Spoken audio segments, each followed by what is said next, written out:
Nigeria is, by far, Africa's largest economy. It is estimated to have a nominal GDP of $447 billion, nearly $100 billion more than second-placed South Africa.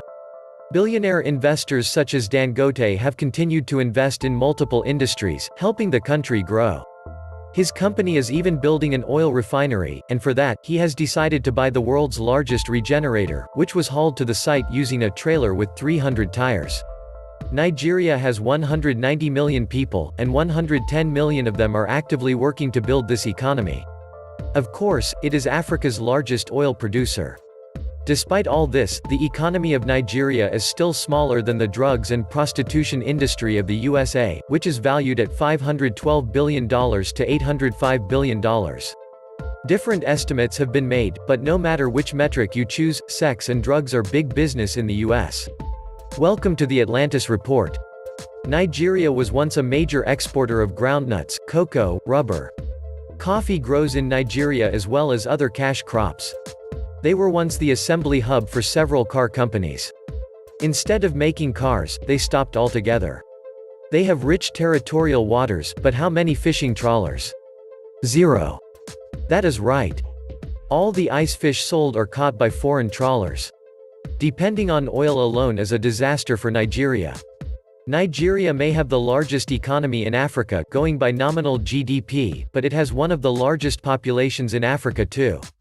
And if you take a closer look, its income inequality is actually quite high, meaning even though it has the largest economy, that's not something that's evident by looking at the everyday population. In terms of the Human Development Index, in sub-Saharan Africa, Botswana and Gabon are much higher and reflect a more stable living situation for their respective peoples. In fact, I'm fairly positive that in terms of actual standards of living relative to the general population, Botswana is much more stable for its people.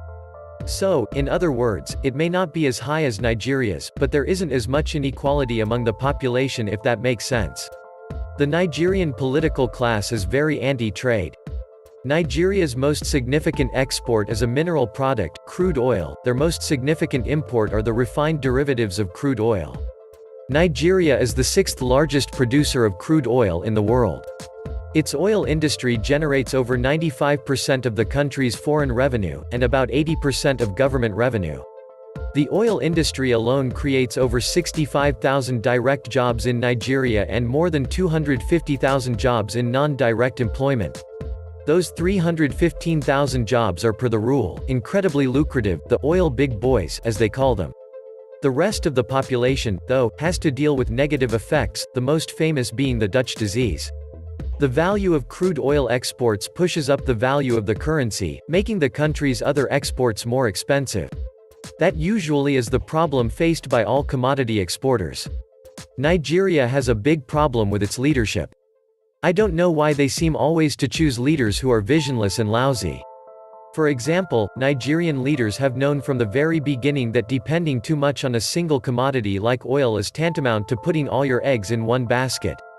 For a long time, the world market price for oil hovered around the $100 per barrel mark. That was the time that the Nigerian leadership should have diversified the economy.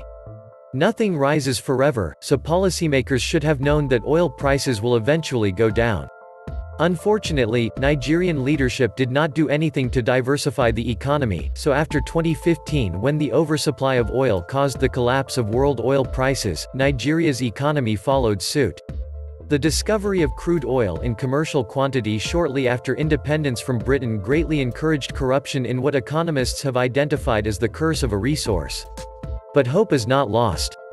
Nigeria is a strategically positioned country with its proximity to the Atlantic Ocean. If the present administration and subsequent ones can prioritize massive investment in infrastructure, vis-a-vis upgrading and improvement in its road networks, construction of seaports and modern airports that could attract international investors, the country is bound for greatness. The population is young, the currency is cheap, and it has some of the highest entrepreneurial participation rates in the economy, compared to many countries. Currently, the economy is beginning to experience some growth, but the world is still experiencing an oversupply of oil due to an increase in new extraction technologies in the USA. It, therefore, appears that the world price for oil is not going up anytime soon. What this means is that Nigeria, whose economy depends so much on oil, will continue to experience stunted economic growth for the foreseeable future. In fact, between now and 2050, Nigerian will be lucky to achieve an economic growth of 2%.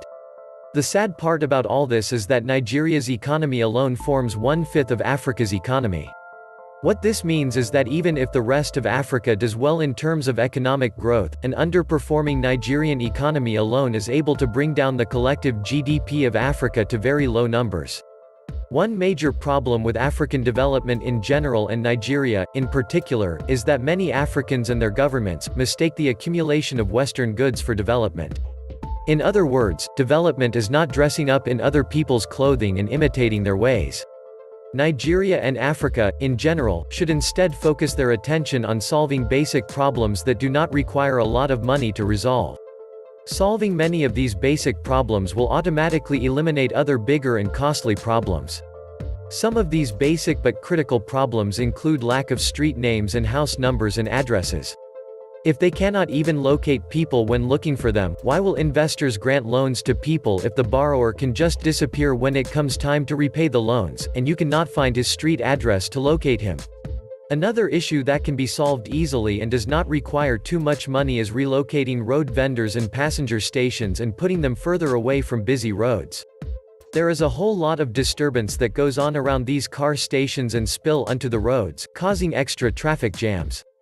If these stations are relocated a few kilometers from the car stations, the disturbances will not spill over and affect the roads. Last but not least, African governments should start organizing their informal sectors and formalizing them. It has been said that the IMF was shocked when they estimated and got to know how big Africa's informal sector is. The International Labour Organization estimates that more than 55% of sub-Saharan Africa's GDP and 80% of its labor force is in the informal sector. Most of these are not accounted for in any government statistics, making estimates of GDP and employment very low. African governments, therefore, have considerable opportunities to invest just a little money into these sectors. Remember, these sectors already exist, so governments do not need too much money to create jobs there. They just need to put little money so these sectors can be well structured to start contributing to city revenues. Large informal sectors like the one in Nigeria often adds to city congestion through informal vending and transport services, but does not contribute to city revenues. These vendors and transportation services should be formalized by building modern markets and passenger stations closer to their present locations, but further away from city streets. Vendors and drivers should then get free spaces or slots within the newly created market spaces without paying for them, but in exchange, they will be required to register their businesses with the cities and pay taxes. They will also be required to sign a contract with the city never to relocate back to the side of the road. These actions will surely decongest the roads and lead to cleaner cities, while at the same time providing the much-needed revenues their cities need in the form of business taxes and licensing fees. They will also be covered by various government statistics, and boost GDP and employment numbers. The Nigeria economy is so bad because the country depends heavily on importation. They are not taking advantage of both labor, land, entrepreneurship, FDI, or capital. Labor, they do have the population, both skilled and unskilled labor, but there are no jobs. Land, they do have enough land in abundance, but with a lack of capital and equipment, this is useless.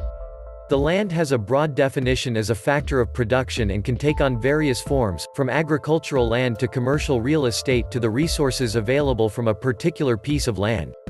Natural resources, such as oil and gold, can be extracted and refined for human consumption from the land. The cultivation of crops on land by farmers increases its value and utility. Capital, this is where they have serious problems: poor production.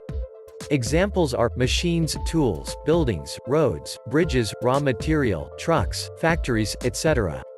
An increase in the capital of an economy means an increase in the productive capacity of the economy. Logically and chronologically, capital is derived from land and labor. Entrepreneurship, an entrepreneurship is someone who takes on the risk and brings the other three factors of production together. Entrepreneurs are a vital engine of economic growth, helping to build some of the largest firms in the world as well as some small businesses in your neighborhood. Foreign direct investment, FDI, is when a company owns another company in a different country. FDI is different from when companies simply put their money into assets in another country, what economists call portfolio investment. With FDI, foreign companies are directly involved with day-to-day operations in another country. This means they aren't just bringing money with them, but also knowledge, skills, and technology. Now, if you can combine the above-listed factors together, you will see how fast Nigeria is going to move from a third-world country to a second-world country or emerging market country. Still, Nigeria, with a population approaching 200 million, has no industrial base to speak of, and is unable to generate more than 10% of its own electricity needs, and has extremely limited infrastructure. Only a handful of decent roads connecting 4 to 5 larger regional cities, no rail, no inland waterways. The only thing working for the country is a relatively well-educated English-speaking population. Oil, in my view, is nothing more than Dutch disease. Dealing with any one or two of the above barriers will unlock the Nigerian economy into exponential economic growth. It may happen in the next 6 months, 6 years, 60 or 600 years. This was the Atlantis Report. Please like, share, and subscribe. Thank you.